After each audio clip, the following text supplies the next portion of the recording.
up with old friend of the show, Art Brut's Eddie Argos. It's a kind of, I guess, ironic Christmas tune. Have a listen, see what you think. Art Brut's Eddie Argos, people from Black Box Recorder, Luke Haynes, etc., doing their Christmas number one. I guess it's a novelty song.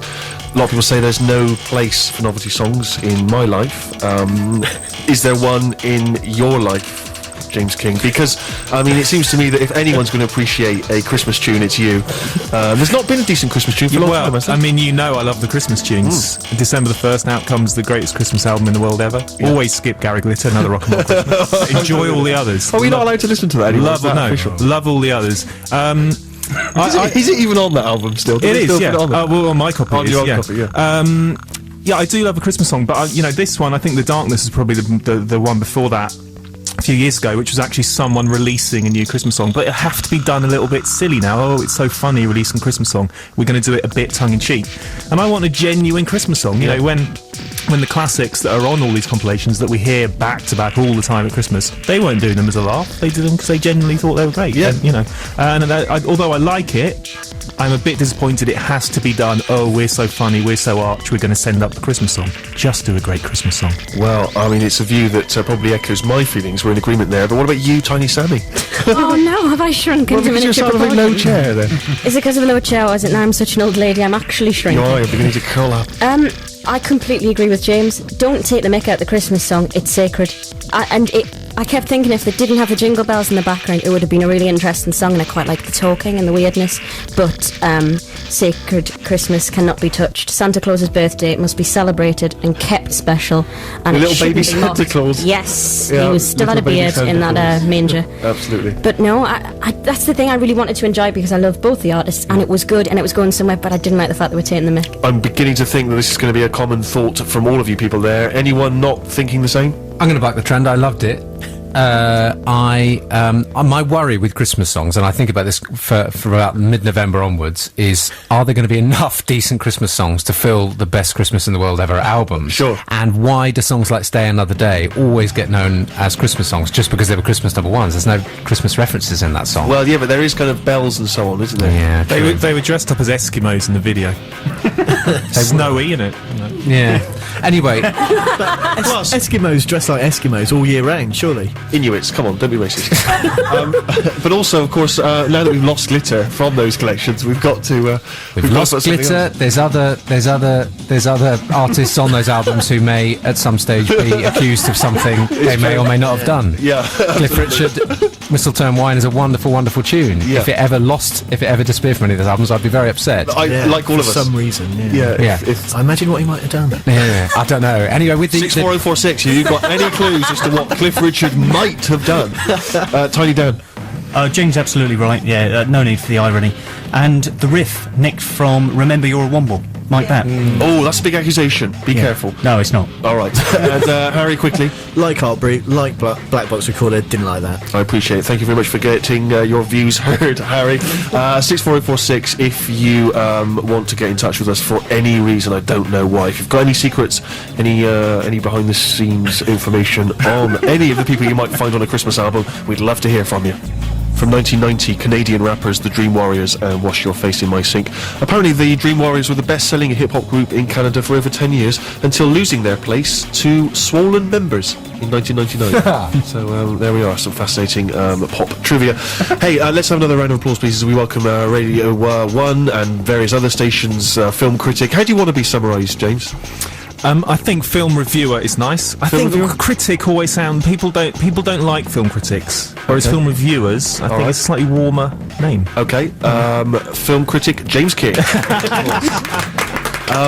Now, as I say, we've obviously got a long history. We're not going to delve into that. Although I would like quickly to test you in order to get your credentials. As you know, I am something of a movie buff. Yeah. And I'm pretty certain you know the answer to these. But I will ask you a series of questions. They are all with reference to who was originally lined up to be in certain films, and I want you to tell me who they were, okay? Yeah. This is based on common movie folklore. Yeah. Alright, this is not me making it up, this is what you would find if you search on the web. Okay, so firstly, this is an easy one to start you off. Who was originally Marty McFly in Back to the Future? That's Eric Stoltz. Eric Stoltz, you're absolutely right. Thank you. 1 out of 3. Eric Stoltz actually started filming it and was then fired. Yeah. Number 2, who is commonly thought of to be the person that was originally lined up to play Beverly Hills Cop? Sly Stallone. Sylvester Stallone, that's right. It was rewritten for Eddie Murphy. And finally, who, of course, was originally, they thought, lined up or considered to play Dirty Harry? Dirty Harry was Frank Sinatra. Frank Sinatra originally moved in to play Dirty Harry. That's very good. I'll give you one final one. This is the easiest of the bunch. A little bonus one. Yeah. Who was originally considered to play Indiana Jones? Oh, this would have been amazing. Tom Selleck. Tom Selleck was unfortunately unavailable due to Magnum PI. But he did his rip-off, didn't he? High Road to China. He did do that rip-off, which was very mediocre. poor. Very, very mediocre. Okay, well, you've passed with flying colours there, James, was excellent. And one of the things I have to say about movies, as you know, I've been a movie buff for many years, but I feel cool. I've been having affairs, romps with, aside from new music, with TV and the like. I just feel like there's not been a lot of movies, particularly this year, that have got me out to pay my 7 or 8 quid. Am I wrong? Well, I think there's definitely a problem with the amount of sequels that are out, and this summer there's a lot of. It was famously the summer of the part 3s, right? Most of which I felt didn't live up to expectations. I'm talking Pirates of the Caribbean and Shrek and things like that. And then there's also so many, and I get so bored of these fantasy films because I can appreciate Lord of the Rings, for example, brilliantly made trilogy. I'm not going to deny that. But I watch them, appreciate it, like it, and then think I never want to see that ever again. I simply don't have the time in my life to watch dragons for 3 hours or talking elves and things like that. I just don't care enough. And they're massive, of course. And because of them being massive, you then get, like this Christmas, we've got The Golden Compass. You get films like Eragon, which was terrible. Dragons and witches and wizards and all that kind of stuff. I just don't care about them. You are speaking to the converted there, James. Do not get but me they're started everywhere. on They're everywhere. I know they are. I'm sick of it. And some are good. I mean, I'm not going to deny Lord of the Rings films are good, because they are. And, Harry Potter, I think, I enjoy those movies. They're definitely getting better, and they're all getting better actors, and I'm getting into them. I watched them once. I never want to see them again. That's the problem. I fully agree with you. However, is there things I've overlooked this year that I should have sought out? Well, a couple of my favourites that are out on DVD at the moment. This Is England, I enjoyed a lot, which is Shane Meadows' movie, who I think is a fantastic writer and director. And really, I mean, he's like the guy taking over the mantle of Ken Loach, really, in terms of realistic kitchen sink style British drama. But I don't feel he's ramming home a political message so much. He can have a little bit of fun as well. And, Ken Loach always bangs on about no one goes to see his films anymore, and he makes films about teenagers, and they're all given an 18 certificate, so no teenagers can go and see them. And I'm thinking, well, I don't think they go and see them even if they're a PG certificate. They're not sexy and cool enough. They want to go and see dragons. Well, exactly. But I think Shane Meadows does have that cooler edge, and he can get teenagers in to see low-budget British movies a lot better with his stuff. And something like This Is England is just a fantastic film about growing up. It may be set in a very specific era. It may be about a very specific group of people. It's skinheads in the early 80s, around the time of the Falklands War. But I think the stuff that he brings up in that is just universally appealing to people who want to remember growing up, or people who are growing up, and the problems associated with that. And some brilliant performances in there as well. So I think he's really, certainly with This Is England, because people loved his other movies as well, like Dead Man's Shoes. But certainly with This Is England, he is becoming the sort of the premier commentator, I think, on British culture and movies. What about Control, the Joy Division biopic? It's a film I overlooked. Would I have appreciated it? Well, I mean, it's the style of that movie is perfect to suit the music. So it's Anton Corbijn is the director, who's I'm pretty sure has worked with Joy Division because he's a photographer, but he has done it in a very sort of icy style that perhaps people could level at the music as well. So I think he captures that brilliantly, and the performances in it are brilliant as well. I mean, it hasn't made a huge amount of money and hasn't made a huge impact because it is a very art house movie, black and white movie, and it's not going to kind of get set cash tills ringing. But what he has done is, for the people who like Joy Division fans, he's given them the kind of movie that they would have wanted about their hero, about Ian Curtis. And it's a brilliant performance by the guy who did Ian Curtis as well. He's won lots of awards for it. Before we look ahead to some forthcoming releases, we're going to talk about the Bob Dylan biopic, the Curious Bob Dylan biopic. Before we do that, though, let's hear another tune from the soundtrack. This is Anthony and the Johnsons doing their version of Knocking on Heaven's Door. Anthony and Johnson's, their version of Bob Dylan's Knocking on Heaven's Door, taken from the soundtrack of the forthcoming sort of curious Dylan biopic, I'm Not There. We have with us film reviewer James King in an effort to make this show slightly more classy and culturally relevant. I love that. It's hilarious. Yeah, well, I know we couldn't get Barry Norman, so we had to get you, and that's fine. Don't worry. You speak to the kids. Yeah. Apparently. What have you made of I'm Not There? It's one of those films which looks like it's going to annoy the hell out of me, considering I'm a big Bob Dylan fan. Yeah, a lot of the films I watch thinking whether they will annoy you or not. Good. So I enjoy doing that, and I'm pretty sure this one will. But I suspect also you'll want to go and see it just because of the Dylan connection. And you might have read about this, that the novelty is that several people are playing Bob Dylan.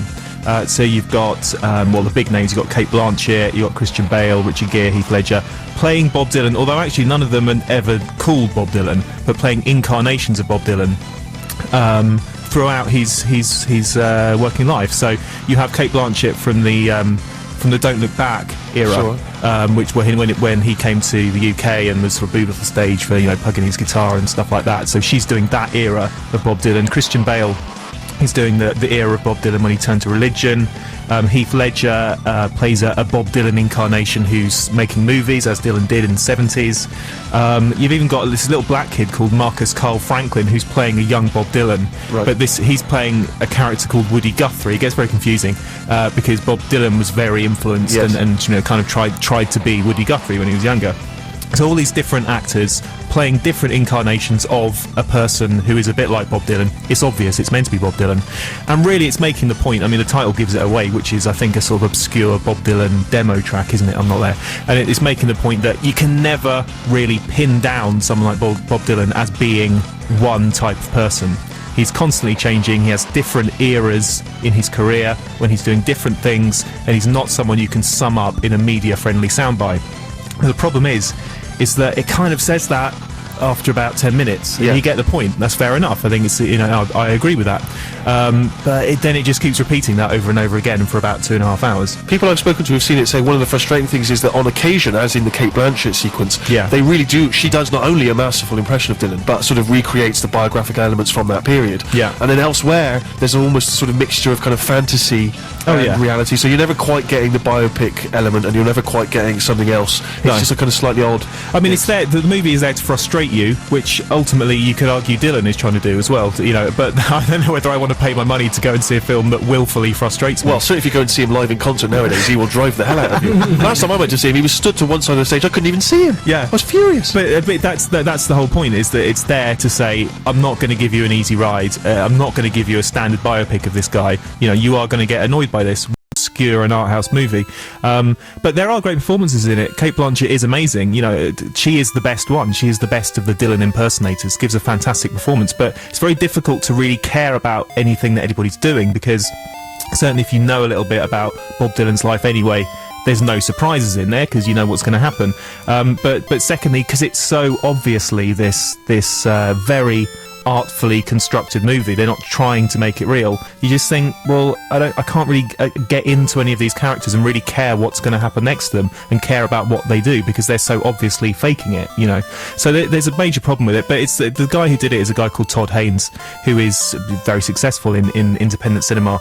But he's done this sort of thing before. He did a film called Far From Heaven with Julianne Moore and Dennis Quaid. Got loads of critics, praises and awards. But it was just a remake, really, his own version, his own take on a 1950s melodrama, sort of Douglas Sirk type Hollywood melodrama. But hang on, let me just ask, is the reason you didn't particularly like it because you're shallow? No, Because you are pretty shallow. I am pretty shallow, but I just thought, well, I could just watch the original. Okay, he's given it a slight twist, but what he's telling me about these kind of